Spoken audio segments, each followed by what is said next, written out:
2014 বিজ্ঞপ্তি অনুযায়ী নিযুক্তরা হাইকোর্টে মামলা দায়ের করে অভিযোগ করেন চুক্তিভিত্তিক কর্মীদের নিয়োগের ফর্মুলা অনুযায়ী 2 বছর করে মেয়াদ থাকে তাদের কাজের।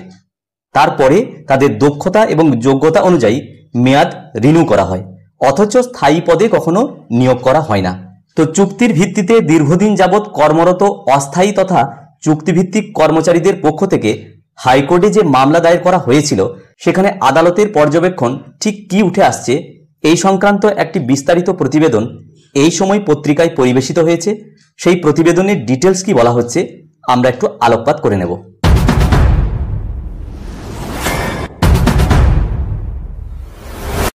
শূন্যপদ থাকা সত্ত্বেও সরকারি প্রতিষ্ঠানে চুক্তির ভিত্তিতে নিয়োগের প্রবণতা দিন দিন বাড়ছে। চুক্তিভিত্তিক কর্মীদের স্থায়ী না করে বছরের পর বছর চুক্তিতেই কাজ করিয়ে নেওয়া হচ্ছে। তাদের কাজের ধরন স্থায়ী কর্মীর মতো হলেও স্থায়ীদের প্রাপ্য সুযোগ সুবিধার কিছুই তারা পান না।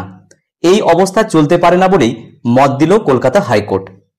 আদালতের পর্যবেক্ষণ, সরকারি বা সরকার পোষিত সংস্থায় কর্মীদের পেনশন, প্রমোশনের মতো সুযোগ সুবিধা না দেওয়ার চেষ্টায় চুক্তিভিত্তিক নিয়োগ, আউটসোর্সিং বা পার্ট টাইম হিসাবে প্রকল্প ভিত্তিক নিয়োগের প্রবণতা বাড়ছে।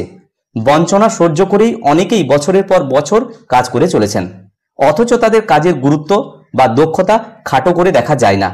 তাই তাদের স্থায়ী করার নির্দেশ দিচ্ছে হাইকোর্ট। বছরের পর বছর কাজ করা ইঞ্জিনিয়ারদের যোগ্য পদে নিয়োগ করে তাদের এতদিনের প্রাপ্য সুযোগ সুবিধা মিটিয়ে পদোন্নতি দিতে রাজ্য সরকারকে 12 সপ্তাহ সময় দিয়েছে কলকাতা হাইকোর্ট। রাজ্য মেডিকেল সার্ভিস কর্পোরেশনে assistant engineer, sub assistant engineer পদে 20 থেকে 30,000 টাকা মাসিক বেতনে চুক্তির ভিত্তিতে 2014 সালে প্রথম নিয়োগের বিজ্ঞপ্তি জারি করা হয়েছিল। তার আগে এবং পরে একইভাবে সেখানে নিয়োগ করা হয়েছে।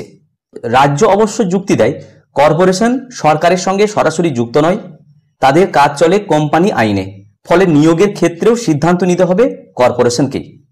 আবার হাইকোর্টে কর্পোরেশন যুক্তি দেয়, বাইরে থেকে কর্মী নিয়োগ করেই কাজ চলে কর্পোরেশনের, স্থায়ী পদে নিয়োগের ক্ষেত্রে স্পষ্ট কোনো বিধি নেই।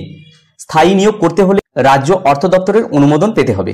সব পক্ষের বক্তব্য শোনার পরে বিচারপতি চট্টোপাধ্যায়ের নির্দেশ, স্থায়ী করা, পদোন্নতি এবং অবসরের যাবতীয় বিধি কার্যকরী করতে হবে 12 সপ্তাহের মধ্যে। ভিডিওটি প্রত্যেককে দেখার জন্য ধন্যবাদ। প্রত্যেকে ভালো থাকুন, সুস্থ থাকুন।